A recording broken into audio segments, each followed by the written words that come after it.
Hey, welcome. So we're going to go ahead and light our fire. Just want to go over a few points before we do. So when you are making a fire, make sure you're in a nice safe area. Make sure you clean the whole area around your fire lay where your fire is going to start so nothing is there to catch on to. Now here where I am, it's been raining for several days. Everything's soaking wet, so I'm not very worried. What I am worried about is the moisture from the ground. Okay, so a good practice when you're starting a fire is always have a nice dry base underneath your fire where you're going to start it. So go ahead and I've collected some nice dry pieces of wood. I put it on the ground, so there's a barrier there against the moist ground in my tinder that I'm going to use. In this case, I'm going to use some dry wood shavings from the inner part of a dry standing tree that's nice and straight. For my ignition source, I'm going to go ahead and use a match. A few points about a match is you don't want to use more than one match to light your fire. So you should have everything already laid out and set up. So what you want to do is put your back to the wind, so when you do strike it, the wind's not going to blow it out. So I'm going to go ahead and put my back against the wind. I'm going to cover my fire area. Another thing that I like to do is to put my finger right against the back side of the match, and that's how I strike it, okay? So if I do that, it's not going to break on me. So as soon as it starts igniting, I'm going to pull my finger away though. But you don't want to waste your match by breaking it either, okay? So that's a good important point. So after that, what we're going to do, I'm going to take the smallest twig bundle that I've collected from underneath an evergreen tree, nice and dry. Once I get this tinder bundle going, once the flame gets going, I like to divide this twig bundle in two, and I like to lay it across. So one like that, 45-degree angle, and then one on top. The reason I do that is it creates some height. So that flame that's going to start on the bottom is going to go, and it's going to go up through my twig bundle. Okay, you always want some height when you're trying to start a fire. Nice high, okay? It's going to create some nice heat.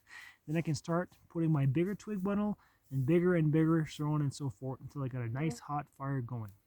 So let's go ahead and do that. Let's start it. So I'm going to use the match. Here's my ignition source. So this match case that I have has a handy little ignition source on the inside, so it's always dry. I'll provide a link if you're interested where I got it. So I'm going to go ahead and strike it now.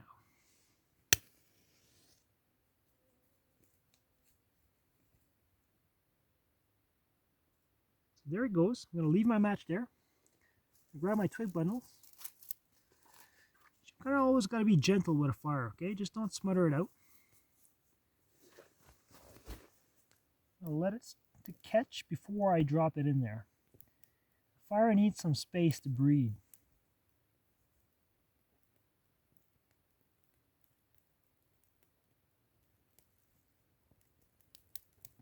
And there it goes.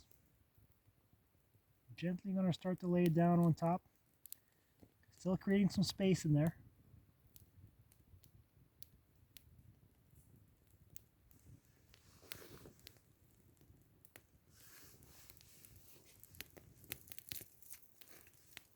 I'm going to grab my next twig bundle. It's one size up.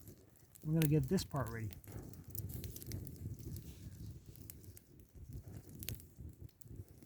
What you can start to do is just lay some across as well, okay? Almost like a tippy. Go all the way around. Just lay it across.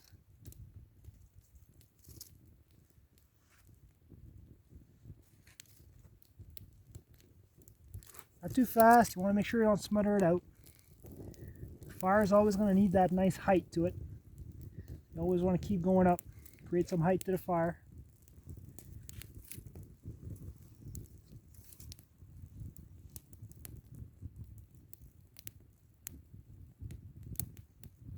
Just helping it out a little bit.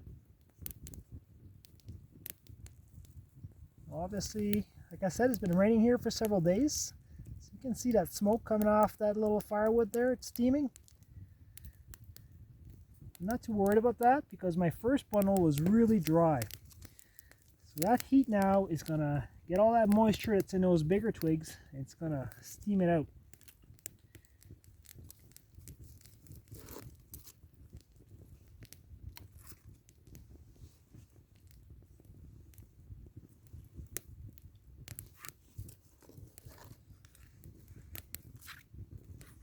Just trying to create some height to it so it keeps burning hot.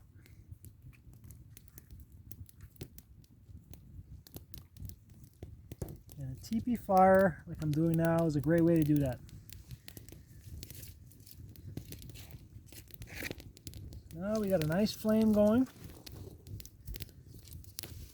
And just keep adding, right? Just keep going all the way around like I did there. Just do that teepee formation. Never smother it, so it's not ready for big pieces of wood yet. Just gently lay off some wood. And when you start a fire, it's always a good rule of thumb to monitor it, okay? Stay close to that fire at all times, especially in dry conditions. And also, you don't want your fire to go out. So we went to all that trouble of gathering materials, of collecting some dry tinder. So you always want to maintain your fire. I'd say for the first half hour, I wouldn't even do anything else, any other task, but just take care of that fire, okay? Make sure you got some nice hot coals going, so then you can just add to it. But really take care of that fire for that first half hour. And yeah, take good care of your fire, and your fire is going to take care of you.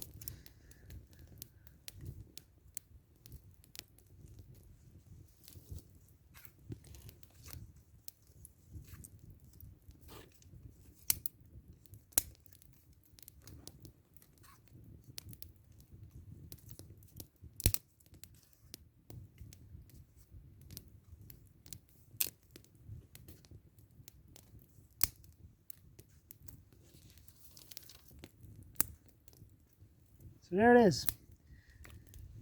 Incremental size. Start with some dry tinder and that first dry twig bundle. And make sure your ignition source is nice and dry. You always have an ignition source on you. And knowledge mixed with the right tools. It's going to allow you to have a fire in any condition. Okay? Fire is very important. It does a lot of things for you. It gives you warmth. You can cook your food. It can boil your water, purify your water. It can act as a signal if you're lost against aircraft. So it's a 24-hour signal. So during the day, it's the smoke. If you put some spruce boughs on there, some dry needles, or some green needles, it's gonna create a lot of white smoke. So it's a signal right there. And at nighttime, that light source emanating from that fire is going to create a signal in and of itself. Okay. Also, the smell of the smoke is also a signal for ground search teams. So a fire is very important. And I think one of the most important things of all that a fire does for you is your mental boost. Okay. Once you got that fire going, if you're out in the woods for several days, that is going to really make all the difference. Okay. It's going to lift your spirits. It's going to give you the will to fight, the will to live. And it just keeps the critters away at night. It does a lot of things for you. Fire is very important. So always make sure you got a source or a means to make fire every time you step foot out in the wilderness. Okay? So there it is. Thanks for watching. I hope this helped. Hope you find it useful. And practice, practice, practice. And stay safe out there. Thanks.